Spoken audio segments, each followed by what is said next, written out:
అందరికీ నమస్తే అండి. అవినీతి చేశారు అనే ఆధారం లేకపోయినా, అరెస్టుకు సంబంధించి చట్టాలు ఉల్లంఘించిన, సెక్షన్ 17A పాటించకపోయినా చంద్రబాబు నాయుడు గారిని వైసీపీ ప్రభుత్వం అరెస్ట్ చేసింది. 53 రోజుల పాటు జైల్లో పెట్టగలిగింది. ఆయన తప్పు చేశారు, అవినీతి చేశారనడానికి ఆధారాలు చూపించలేకపోయింది.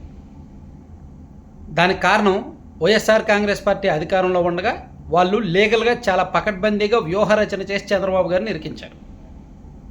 సేమ్ అచ్చెన్నాయుడు గారిని అరెస్ట్లో కానీ, కొల్లు రవీంద్ర గారి అరెస్ట్ విషయంలో కానీ, ఇలా వైసీపీ అధికారంలో ఉన్నప్పుడు తెలుగుదేశం పార్టీ నాయకుల్లో కీలకమైన నాయకుల్ని అరెస్ట్ చేసే సందర్భంలో వాళ్ళు వీళ్ళు తప్పు చేశారనడానికి, టీడీపీ నాయకులు తప్పు చేశారనడానికి ఆధారాలు లేవు, ప్రాథమిక ఆధారాలు కూడా లేవు. కానీ వాళ్ళు అరెస్ట్ చేశారు. కనీసం ఒక 20 రోజులు, 30 రోజులు, 50 రోజులు జైల్లో పెట్టగలిగారు. ఇప్పుడు వాళ్ళు తప్పు చేశారు అనడానికి లీగల్ ఎవిడెన్స్లు, లాజికల్ ఎవిడెన్స్లు ఉంటున్నాయి. వైఎస్ఆర్ కాంగ్రెస్ పార్టీ నాయకులు తప్పు చేశారు అనడానికి, చట్టపరంగా నిరూపించడానికి లీగల్ ఎవిడెన్స్లు, లాజికల్ ఎవిడెన్స్లు ఉంటున్నాయి. కానీ ఎందుకో వాళ్ళని అరెస్ట్ చేయలేకపోతున్నారు, లోపల వేయలేకపోతున్నారు. దీనిలో ఖచ్చితంగా చంద్రబాబు నాయుడు గారి చుట్టూ ఉన్న లీగల్ టీమ్ ఫెయిల్యూర్ అని నేను అనుకుంటున్నాను. ఈరోజు మిథున్ రెడ్డి గారికి హైకోర్టు ముందస్తు బెయిల్ ఇచ్చింది. అతని మీద ఎటువంటి సీరియస్ యాక్షన్స్ తీసుకోవద్దు అని హైకోర్టు చాలా స్పష్టంగా చెప్పింది. ఇంకా లిక్కర్ స్కామ్ ఇంకెక్కడ ముందుకు వెళ్తుంది? వైఎస్ఆర్ కాంగ్రెస్ పార్టీ అధికారంలో ఉన్న 5 ఏళ్లలో వేల కోట్ల అవినీతి జరిగింది, మద్యం కుంభకోణం జరిగింది అని తెలుగుదేశం పార్టీ నాయకులు పదే పదే ఆరోపిస్తున్నారు. దాని మీద ఎంక్వైరీ కూడా ప్రభుత్వం వచ్చిన తర్వాత సిట్ ఎంక్వైరీ వేశారు, సిఐడి ఎంక్వైరీ వేశారు. దాదాపుగా 3111 కోట్లు అవినీతి జరగడంలో, దారి మళ్ళడంలో మిథున్ రెడ్డి గారి పాత్ర ఉంది, కసిరెడ్డి రాజశేఖర రెడ్డి గారి పాత్ర ఉంది అని టీడీపీ అనుకూల మీడియాలు రాస్తున్నాయి, నాయకులు పదే పదే చెప్తున్నారు. ఈవెన్ ఎక్సైజ్ శాఖ మంత్రి కొల్లు రవీంద్ర గారు అసెంబ్లీలోనే చెప్పారు, సీఎం చంద్రబాబు నాయుడు గారు అసెంబ్లీలోనే చెప్పారు.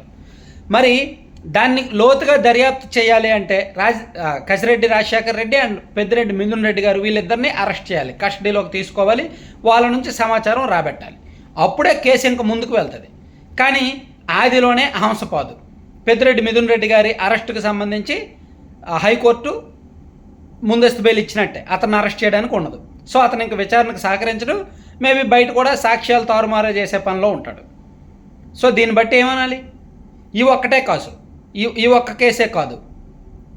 చెవిరెడ్డి భాస్కర్ రెడ్డి గారు కుమారుడు చెవిరెడ్డి మోహిత్ రెడ్డి తెలుగుదేశం పార్టీ తరఫున పోటీ చేసిన అభ్యర్థి పులవర్తి నాని గారి మీద ఎన్నికలు పోలింగ్ జరిగిన నెక్స్ట్ డే అతని మీద దాడి చేశాడు, హత్యాయత్నం చేశాడు. దాని మీద సెక్షన్ 307 కింద కేసు నమోదైంది. అది నాన్ బెయిలబుల్ సెక్షన్, కానీ అతనికి స్టేషన్ బెయిల్ ఇచ్చి పంపించారు. అలాగే తెలుగుదేశం పార్టీ ఆఫీస్ మీద దాడి చేశారు అనే అభియోగాలు 5గురి మీద ఉన్నాయి. కేవలం నందిగాం సురేష్ గారిని మాత్రమే అరెస్ట్ చేశారు. అతని కంటే పెద్ద స్థాయి వ్యక్తులు దేవినేని అవినాష్ కావచ్చు, లేళ్ల అప్పిరెడ్డి గారు కావచ్చు, అండ్ తలసల రఘురాం లాంటి వాళ్ళు ఎప్పటికీ బయటే ఉన్నారు. వాళ్ళకి కోర్టులు ముందస్తు బెయిల్ ఇచ్చేసాయి. అంటే వీళ్ళు 100% తప్పు చేశారు అని లీగల్గాను, లాజికల్గాను ఎవిడెన్స్లు ఉన్నా చంద్రబాబు గారి చుట్టూ ఉన్న లీగల్ టీం ఫెయిల్యూర్ కారణంగా వైసీపీలో పెద్ద పెద్ద వికెట్ల జోలికి వెళ్ళలేకపోతున్నారు, వాళ్ళని అరెస్ట్ చేయలేకపోతున్నారు. దమ్మాలపాటి శ్రీనివాస్ గారు ప్రస్తుతం మన రాష్ట్ర అడ్వకేట్ జనరల్. గతంలో తెలుగుదేశం పార్టీ అధికారంలో ఉన్నప్పుడు కూడా ఆయనే, 2014 నుంచి 19 వరకు టీడీపీ అధికారంలో ఉన్నప్పుడు కూడా ఆయనే. 2019లో వైసీపీ అధికారంలోకి వచ్చిన తర్వాత దమ్మాలపాటి గారి మీద కొన్ని అభియోగాలు కూడా వచ్చాయి. జగన్మోహన్ రెడ్డి గారు కొన్ని ఆరోపణలు కూడా చేశారు. సో ఆ ఆరోపణలో ఉన్న వ్యక్తినే ఆయన్నే తీసుకొచ్చి మళ్ళీ చంద్రబాబు గారు తన లీగల్ టీం ప్రతినిధిగా, తన అడ్వకేట్ జనరల్గా పెట్టుకున్నారు. మరి చంద్రబాబు గారికి ఏం ఉపయోగం? ఆయన ఎటువంటి ఆయన వర్క్ ఆయన ఏం చేస్తున్నట్టు? ఇన్ని ఫెయిల్యూర్స్ కళ్ళెదురుగా కనిపిస్తుంటాయి, ఇన్ని కేసుల్లో ఇన్ని లోపాలు, ఇన్ని బలహీనతలు, ఇన్ని తప్పులు కళ్ళెదురుగా కనిపిస్తుంటాయి, ఇన్ని వైఫల్యాలు కళ్ళెదురుగా కనిపిస్తుంటాయి. అలాగే ఈ అడ్వకేట్ జనరల్ అనే వ్యక్తి ప్రభుత్వానికి సంబంధించి క్రిమినల్ కేసులు, సివిల్ కేసులు, ఏ కేసులు అయినా సరే ఆయనే చూస్తారు హైకోర్టు స్థాయిలో. ఆయన తర్వాత పీపీ ఉంటారు, పబ్లిక్ ప్రాసిక్యూటర్. ఆయన లక్ష్మీనారాయణ గారు ప్రస్తుతానికి మన ఆంధ్రప్రదేశ్ రాష్ట్ర ప్రభుత్వం తరఫున పబ్లిక్ ప్రాసిక్యూటర్గా లక్ష్మీనారాయణ గారు ఉన్నారు. సో ఆయన వైఫల్యం కూడా కనిపిస్తోంది. ఓవరాల్గా లీగల్ టీం వైఫల్యం కనిపిస్తోంది అంటాను నేను. ఎందుకంటే మద్యం కుంభకోణం జరిగిందే అనడానికి ఆధారాలు ఉన్నాయి. ఆ డిస్టిలరీస్ దగ్గర వాళ్ళు కొనుగోలు చేసిన తీరు, పర్టికులర్గా ఒక 6 డిస్టిలరీస్కే పదే ఆర్డర్లు ఇచ్చారు. సో హైకోర్టుకి అది కన్విన్స్ చేయలేకపోయారా? 1000 కోట్ల అవినీతి జరిగిందండి, దానిలో అతని పాత్ర ఉందండి, అవినీతి జరిగింది అనడానికి ఆధారాలు ఇవి, అతని పాత్ర ఉంది అనడానికి ఆధారాలు ఇవి, కాబట్టి అతను అరెస్ట్ చేయాలి, అతను బయట ఉంటే ఖచ్చితంగా సాక్ష్యాలు తారుమారు అవుతాయి, ఈ కేసు విచారణ ముందుకు సాగదు అని హైకోర్టును కన్విన్స్ చేయలేకపోయారా? 2019 నుంచి 2024 వరకు అసలు అభియోగాలు మాత్రమే, ఆరోపణలు మాత్రమే, ప్రాథమిక ఆధారాలు కూడా లేకుండానే అచ్చెన్నాయుడు గారిని అరెస్ట్ చేశారు. ఆ తర్వాత విజిలెన్స్ వాళ్ళు, ఏసీబీ వాళ్ళు చెప్పారు అచ్చెన్నాయుడు గారు తప్పు చేశారనడానికి ఆధారాలు లేవు అని. సేమ్ అలాగే చంద్రబాబు నాయుడు గారు తప్పు చేశారనడానికి లాజికల్ ఎవిడెన్స్లు లేవు, లీగల్ ఎవిడెన్స్లు లేవు. కానీ చట్టానికి వ్యతిరేకంగా దుర్మార్గంగా అరెస్ట్ చేశారు. అప్పుడు అంత స్ట్రాంగ్గా ఉంది జగన్మోహన్ రెడ్డి గారి దగ్గర ఉన్న లీగల్ టీం. బహుశా పొన్నవాళ్ళు సుధాకర్ రెడ్డి గారే బెటర్ ఏమో. అంటే ఇవన్నీ చూస్తుంటే నాకు అదే అనిపిస్తుంది. మేబీ చాలామంది కోపం రావచ్చు ఈ మాట అన్నందుకు. కానీ మీరు ఈ కూటమి ప్రభుత్వం అధికారంలోకి వచ్చిన తర్వాత ఈ 9 నెలల్లో వైసీపీలో పెద్ద వికెట్లుకి మాత్రం కోర్టుల్లో ఎందుకు ఉపశమనం కలుగుతోంది? ఇంటర్నల్గా ఏమైనా ఉన్నాయా? స్నేహ సంబంధాలు ఏమైనా ఉన్నాయా? ఇంటర్నల్గా ఏమైనా పైరువీలు లాబింగ్లు జరుగుతున్నాయా?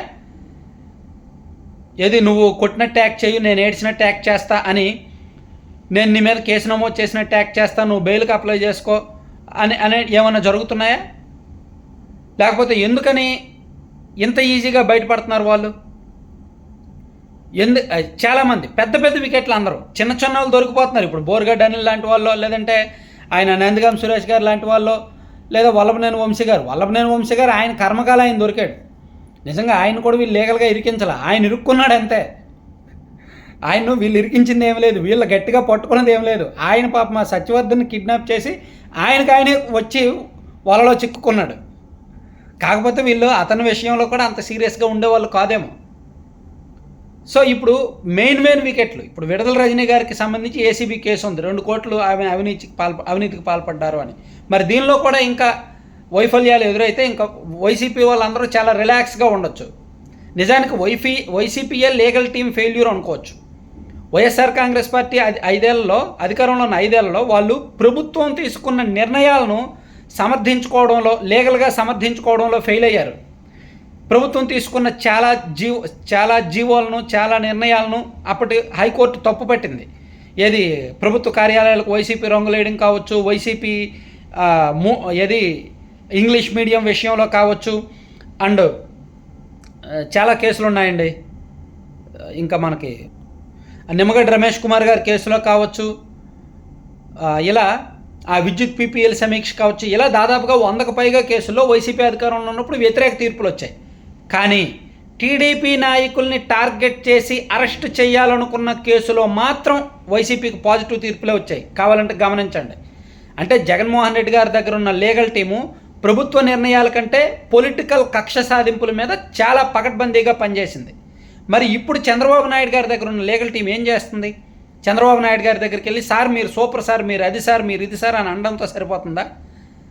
చంద్రబాబు గారికి ఆయన వయసు, ఆయన అనుభవం, ఆయనకు తెలుసు ఎవరిని పెట్టాలో, ఎవరిని ఎక్కడ పెట్టాలో. కానీ బహుశా లీగల్ టీం విషయంలో ఆయన ఏదో పైరువేలకి, లాబింగ్లకి ఏదో ఒకదానికి లొంగుతున్నారేమో. కానీ అది కరెక్ట్ కాదు. దానివలన క్యాడర్ నిరుత్సాహానికి గురవుతారు, ప్రభుత్వానికి చెడ్డ పేరు వస్తుంది, గత ప్రభుత్వ అవినీతి వ్యవహారాలు బయటకు రావన్నమాట. Thank you.